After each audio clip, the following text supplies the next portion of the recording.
Hello friends, welcome to our channel Samayal Sangeetha. இன்றைக்கி நம்ம சேனலில் என்ன பார்க்க போகிறோன்னு பார்த்தீங்கன்னா, ஹெல்த்தி அண்ட் நம்மளோட இம்யூனிட்டி பவர் பூஸ்ட் பண்ணுற அளவுக்கு தான் தோசை பார்க்க போகிறோம். என்னென்ன யோசிக்கிறீங்க? அது நம்ம முடங்க தைக்கிற தோசை தாங்க. இதோட பெனிஃபிட்ஸ் நிறைய பேருக்கு தெரிஞ்சிருக்கும், சில பேருக்கு தெரியாமல் இருக்கும். ஸோ ஃபஸ்ட்டு மைண்டில் வர ஒரு விஷயம் என்னென்னு பார்த்தீங்கன்னா, லெக் பெயினுக்கு ரொம்ப நல்லதுன்னு சொல்லியிருப்பாங்க. இது லெக் பெயின் மட்டும்தான் கேட்டிங்கன்னா கண்டிப்பாக கிடையாது. நம்மளோட ஸ்கின் ப்ராப்ளம், நமக்கு year problem, leg pain, body pain, hand problem, dandruff, nervous சொல்லிட்டு இந்த மாதிரி நிறைய விஷயம் இதில் இருக்குது. இதோட பெனிஃபிட் அண்ட் யூசஸ் சிம்பிளாக சொல்லணும்னா நம்மளோட ஃபுல் பாடிக்குமே அவ்வளோ பெனிஃபிட் இருக்குங்க. இதில் முடங்கத்தாய் கீரை எங்கே கிடைக்குன்னு பார்த்தீங்கன்னா, இப்போ வில்லேஜ் சைட்லலாம் பார்த்தீங்கன்னா நிறைய பேர் வீட்டில் வச்சுருப்பாங்க. இல்லை நார்மலாக ஸ்ட்ரீட்லேயே இருக்கும் அந்த சைடில். அப்படி இல்லை இப்போ தெரிஞ்சவங்க வீட்டில் வச்சுருப்பீங்க, இல்லாதவங்க மார்க்கெட்டில் போனால் கண்டிப்பாக இது உங்களுக்கு கிடைக்கும். ஸோ முடங்கத்தாய் கீரை தோசை மட்டும்தான் செய்யலாம்னு கேட்டிங்கன்னா கண்டிப்பாக கிடையாது. இது நிறைய டிஃப்ரெண்ட் டைப் ஆஃப் வெரைட்டிஸ் இருக்குது.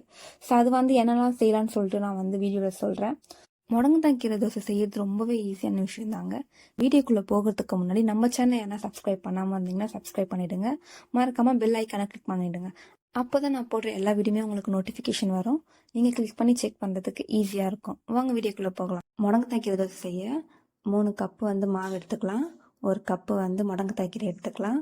10 சின்ன வெங்காயம், 1 டேபிள் ஸ்பூன் சீரகம், 1 டேபிள் ஸ்பூன் மிளகு, ஒரு 10 பூண்டு. அவ்வளோதாங்க. இப்போ தாளிக்க ஸ்டார்ட் பண்ணிடலாம். இப்போ தாளிக்க ஒரு பேன் எடுத்துக்கலாம். தேவையான அளவுக்கு எண்ணெய் சேர்த்துக்கலாம். நான் ஒரு 3 டேபிள் ஸ்பூன் ஆயில் ஆட் பண்ணியிருக்கேன்.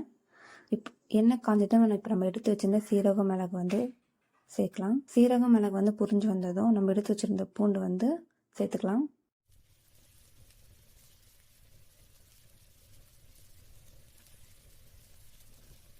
பூண்டு கொஞ்சம் ரோஸ்ட் ஆன உடனே நம்ம எடுத்து வச்சுருந்த சின்ன வெங்காயம் சேர்க்கலாம்.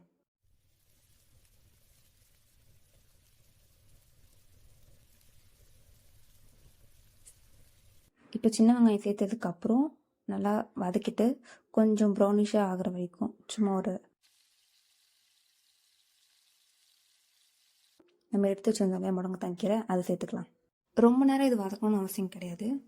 சும்மா 2 வாட்டி ஓவராலாக ஃபுல்லாக மிக்ஸ் பண்ணிவிட்டு இந்த அளவுக்கு வந்ததுக்கப்புறம் ஸ்டவ்வை டர்ன் ஆஃப் பண்ணிடலாம். இப்போ சூடு ஆறுனதுக்கப்புறம் நம்ம ஜாரில் பிளெண்ட் பண்ணி எடுத்துக்கலாம். லைக் இந்த மாதிரி பிளெண்ட் ஆகி வந்ததும் நம்ம எடுத்து வச்சிருந்த மாவில் சேர்த்துக்கலாம். இப்போ மாவில் நல்லா ஓவராலாக மிக்ஸ் பண்ணி எடுத்துக்கலாம். இது நிறைய பேர் செய்யாத ரீசன் ஒன்று இதோட பெனிஃபிட் தெரியாமல் இருக்கும், இல்லைனா இது ஆக்சுவலாக ரொம்ப கசக்கும், அதனால் செய்யாமல் இருப்பீங்க. கண்டிப்பாக இந்த வீடியோ பார்த்ததுக்கப்புறம் கண்டிப்பாக நீங்கள் ட்ரை பண்ணுவீங்க கசப்பு இல்லாமல். ஸோ இது இப்போ நான் 3 கப் ஆஃப் மாவுக்கு 1 கப் எடுத்துருக்கலாம் முடங்கத்தாய் கீரை. ஸோ இப்படி நம்ம மிக்ஸ் பண்ணி செய்யும் போது கண்டிப்பாக இதில் கசப்பு தெரியாது.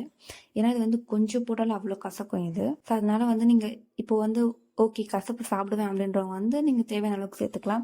இல்லை எனக்கு கசப்பே தெரியக்கூடாது அப்படின்றவங்க நீங்கள் கொஞ்சமாக ஆட் பண்ணிக்கிட்டா போதும். கரெக்டாக இருக்கும், சாப்பிடும் போது கசப்பு தெரியாமல் இருக்குங்க. அவ்வளோதாங்க. இப்போ நம்ம தோசை ஊற்ற ஸ்டார்ட் பண்ணிடலாம். தவா எடுத்துக்கலாம்.